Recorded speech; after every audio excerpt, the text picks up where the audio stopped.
Okay, let's unpack this. Picture this. You're a teenager, maybe a little lost in the crowd, stepping out of an ice cream shop on a hot day, Hmm. and then you see a car that looks like nothing you've ever seen, like it dropped from another dimension. A Lamborghini Countach. Wow. Yeah. But here's the kicker. The person getting out isn't some ancient figure. It's a young guy.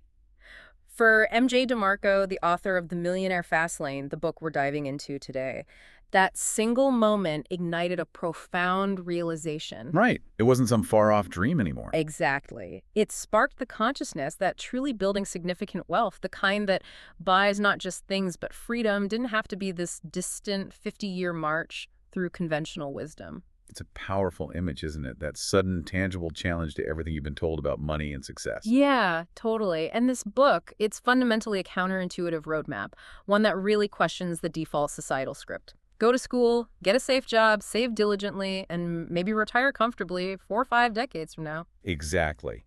The core premise is that there's an alternative, a path deliberately engineered to achieve financial freedom and wealth, not when you're old and tired, but while you're still young, energetic, and vibrant. And our mission today is to take this book, which for many is a real wake-up call, and conduct a true dump dive.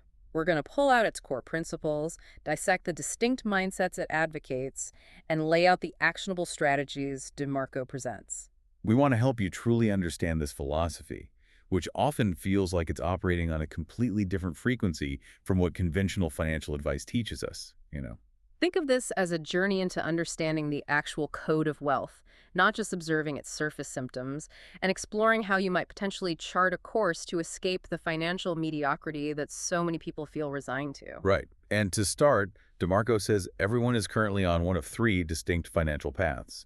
He argues your current financial state and your eventual financial destination aren't random. They're predetermined by the roadmap you're following. Okay, so 3 different roads, basically. Yeah, each map operates with its own inherent wealth equation and leads you to a specific, predictable outcome. So where do we start? What's the first one? The first, and sadly the most populated, he calls the sidewalk. The sidewalk. Okay, what does that look like? The sidewalk philosophy is defined by living purely in the present.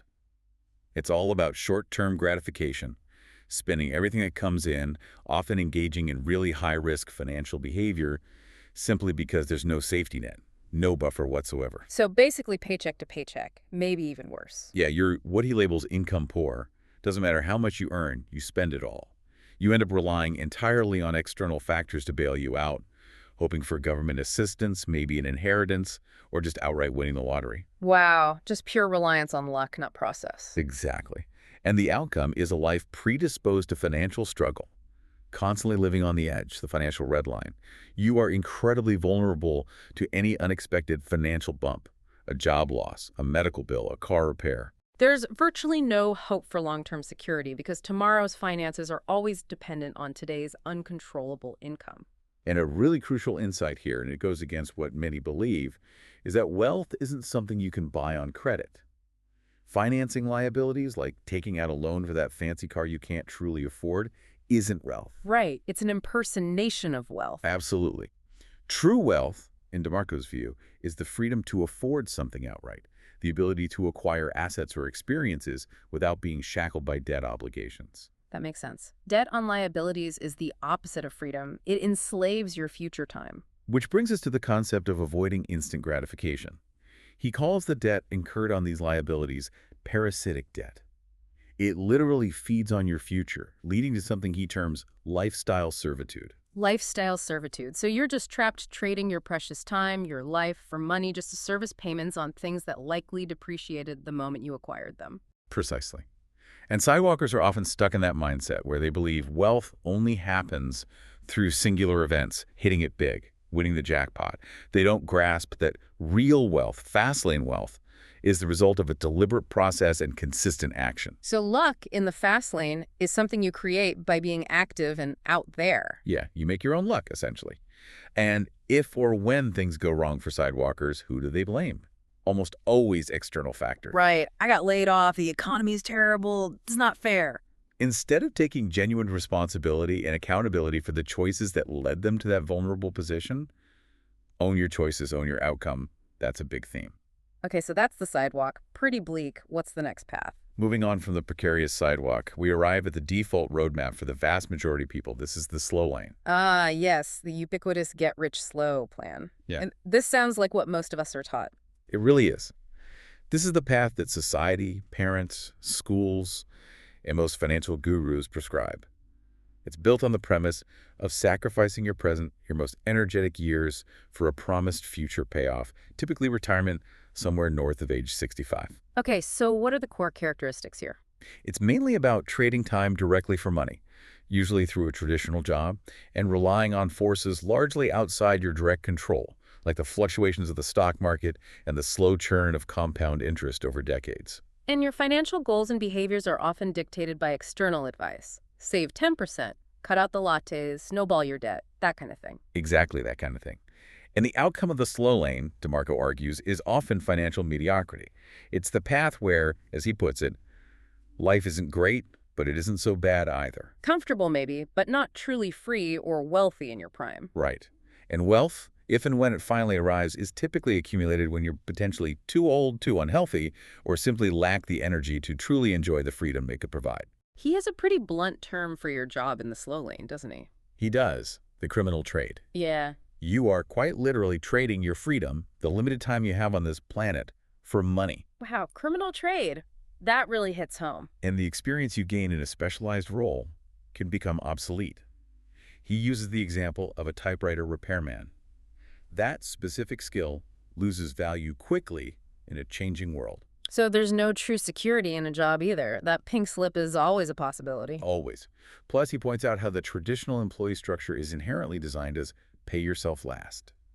After taxes, insurance, and other deductions, and then the meager 401k contribution, everyone else gets paid before you do. That's a sobering thought. What about the math behind it? You mentioned an equation. Yeah, the mathematical prison of the slow lane equation. He presents it as wealth, income, plus asset value, where asset value is heavily reliant on made investment plus compound interest. Why is it a prison?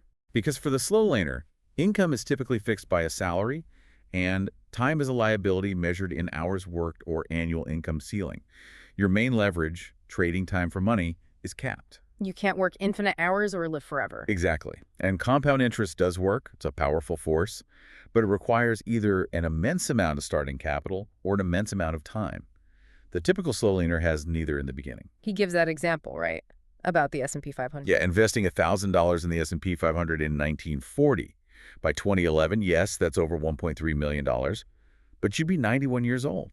That wealth arrives when your time left to enjoy it is minimal. So because income and market leverage are largely uncontrollable variables for someone on the slow lane, where do they focus their energy? On the one variable, they feel they can control expenses. This is why the mainstream advice is obsessively focused on cutting costs, stopping the daily latte, clipping coupons. But while saving is prudent, simply cutting expenses can never, on its own, create significant wealth rapidly. It only slightly slows down the drain. It doesn't increase the flow. Precisely. And this leads directly into what DeMarco calls the grand deception, or the paradox of practice. Ah, this is where he calls out the gurus. Yeah, he challenges the fact that many mainstream financial gurus, the ones preaching the slow lane path of mutual funds, 401ks, and slow saving, didn't get rich doing that. Right. They accumulated wealth using what he would call fast lane principles, building massive businesses, selling millions of books and seminars, creating powerful brands, leveraging their reach. He asks you to question if their personal wealth equation is fundamentally different from the one they are teaching you to follow. It's a really provocative point. And the slow lane, despite its reputation for being safe, is actually riddled with risks, isn't it? Oh, yeah. DeMarco details 7 significant dangers. Will your health hold up long enough? Will your job be secure for decades? Will the markets cooperate for 40-plus years? Will inflation erode your savings? What if there's a housing bust? Will credit debt issues derail you? And the ever-present danger of lifestyle inflation. And he notes that slow laners typically only focus on trying to control that last one, lifestyle creep. That's the one they obsess over, yeah. And the reality of being a slow lane millionaire today is often misrepresented. He argues that a net worth of $1 million in today's economy is essentially upper middle class. You might have the number, but you're still living relatively modestly, maybe worried about it running out. Exactly. He provocatively suggests $5 million is the new $1 million to provide a similar level of freedom that $1 million might have offered decades ago. This helps explain why lottery winners with a few million often go broke. They try to fund a fast lane lifestyle with a slow lane level of capital. Okay, sidewalk slow lane brings us to the third roadmap, the one he champions. The fast lane. This is where the philosophy shifts dramatically. It's about rapid wealth creation measured in years, not decades. Years, not decades. That's the core appeal. It is. It's built on principles of gaining control, making lifestyle a choice now rather than a deferred dream, and a deep commitment to deliberate process and action. So it operates under a completely different wealth equation. Totally different. One where the variables are controllable and, crucially, potentially unlimited. Time isn't a liability here. It's an asset that can be leveraged. The focus is entirely on building valuable assets that not only appreciate, but generate passive income streams. And a fundamental shift in perception is non-negotiable, right? Moving from consumer to producer. Absolutely essential. You have to transition from a consumer mindset, always asking, how can I buy this? To a producer mindset, asking, how does this company make money? What's their revenue model? How can I create value? The rich are a small minority. Adopting their mindset is the first step. So how exactly does this Fastlane engine generate wealth rapidly? There's a core concept, isn't there? There is. DeMarco introduces the central driving concept, the law of affection. A law of affection. Okay, break that down. It's powerful and simple at its core. To make millions, you must affect millions. This doesn't necessarily mean serving individual customers one by one millions of times. It means impacting millions of lives through the value you provide, either through scale or magnitude. Scale or magnitude? What's the difference? Scale is the number of units sold or the number of customers reached. Think a software product used by millions or a physical product sold widely. Magnitude is the unit profit. You might sell fewer units or serve fewer customers, but the profit on each is significant. Got it. Reach lots of people or make a big impact on fewer people. Exactly. And the Fastlane wealth equation directly reflects this. Wealth, example, net profit plus asset value. Both of these are driven by affection. Net profit is units sold, scale, multiplied by unit profit, magnitude. And asset value? That's net profit multiplied by an industry multiple. It's the potential sale value of the business you build, also driven by how much affection, how much impact it has. He uses that wealth acceleration factor idea, right? WAF. Yeah, the W to highlight the speed difference. An engineer diligently saving 10% might have an 8% way from market returns. Compare that to the owner of a medical device company impacting a market of 16 million people. Their wave, based on potential sale value, could be 1,700% or more. Wow. That really shows how the rate of wealth accumulation is fundamentally different. It's a completely different game. And to build a business that can operate effectively on the fast lane, DeMarco outlines 5 non-negotiable core principles. He calls these the 5 fast lane commandments, or sense. Sense. Okay, let's go through them. What's C? The first commandment is C, control. You absolutely must own and control your business system. If you're a distributor for an MLM or a franchise owner who doesn't control pricing, products, or marketing strategy, You're just a hitchhiker in someone else's fast lane. that's his term, yeah. You're the guppy swimming in the shark's ocean. The owner, the one who built the system, is the shark. You need to be building your brand, your system, not simply plugging into and feeding someone else's. Control is paramount. Makes sense. Okay, E. E, entry. A fast lane business should have a barrier to entry. This could be financial cost, required knowledge or education, significant effort, psychological hurdles, or unique intellectual property. Why? Why is a barrier good? Because if entry is too easy, everyone piles in. It leads to intense competition where you have to be absolutely exceptional just to carve out a small space.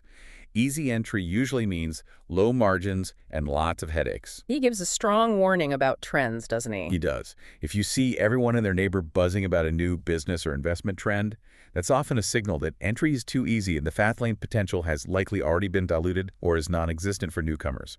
Get out or find a unique angle. Okay. C for control, E for entry. And N, need. And he stresses this heavily. You must chase needs, problems, pain points, inefficiencies, service deficiencies, or strong emotions in the market. Do not start a business purely because you want to make money or because you simply love a hobby. So the classic follow your passion advice might be flawed here. It can be, yes. Starting that martial arts studio just because you love martial arts, without validating a strong market need or having a plan to differentiate, often violates the need commandment. Money follows value, not just passion. Exactly. Money is attracted to solving problems on a massive scale, not just funding your personal interests. The market ultimately determines the viability of your business idea, not your passion for the craft itself. So while passion for the craft might not be enough. He says the passion for the outcome, achieving that freedom, buying that Lamborghini, whatever your why, that's the crucial fuel that drives you through the difficult process of building the business. You might not love every task, but you love the goal. Got it. N is for need. What's T? Tea time. Your income must eventually be detached from your time. If your business requires you to be physically present and working constantly for money to be generated, you haven't built a fast lane.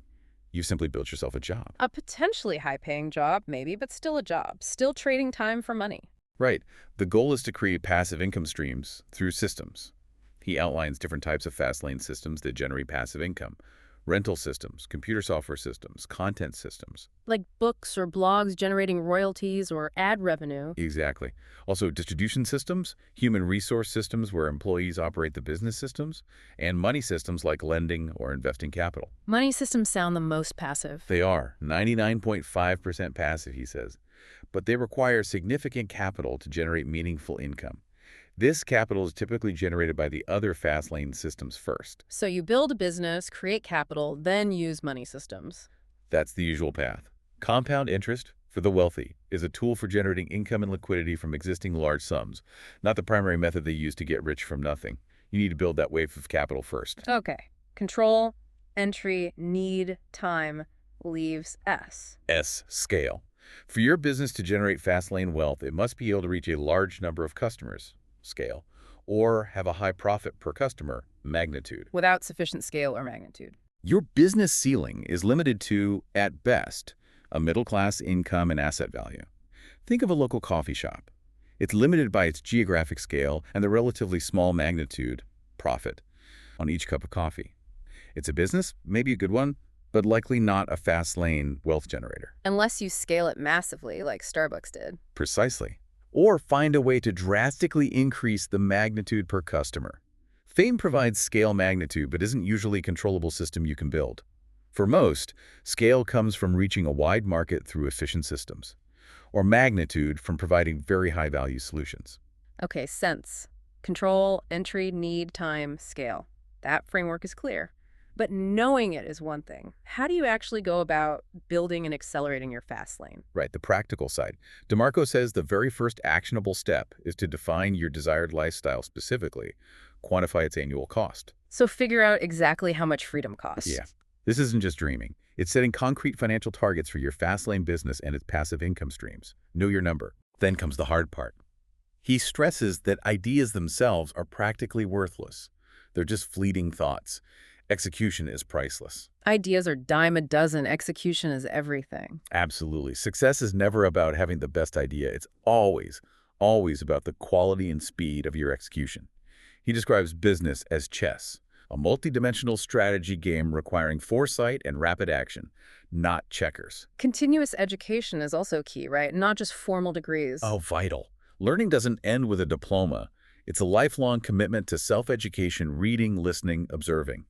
He calls the essential oil for your fast lane journey and urges you to leverage Life University. Commute time, gym time, waiting rooms. Turn that into learning time. Exactly. And he specifically cautions against incurring parasitic debt for formal education unless that education directly and immediately serves your fast lane business goal. Which ties into his next point, dump parasitic debt. He's blunt about it. It's financial servitude, the excrement of lifestyle servitude, literally enslaving your future time and energy to make payments on past consumption. Control it at the source, right? Like his law of chocolate chip cookies. Yeah, if you don't put them in the card, they don't come home. Don't take on the debt in the first place. It steals your free time, drains your energy, and chokes your freedom. It's a massive anchor. What about risk? Entrepreneurship involves risk. It does, but he distinguishes between intelligent risks and moronic risks. Intelligent risks have a clearly defined, limited downside, like temporarily living very frugally, but potentially unlimited upside, wealth and freedom. And moronic risks. Things like gambling, driving an unsafe car, they have potentially bottomless, catastrophic downsides and often very limited upsides. He says failure is normal in the fast lane. It's part of the process, and it breeds wisdom if you take responsibility and learn from it. You also need to maybe controversially distance yourself from most people. Yeah, that's a tough one for some.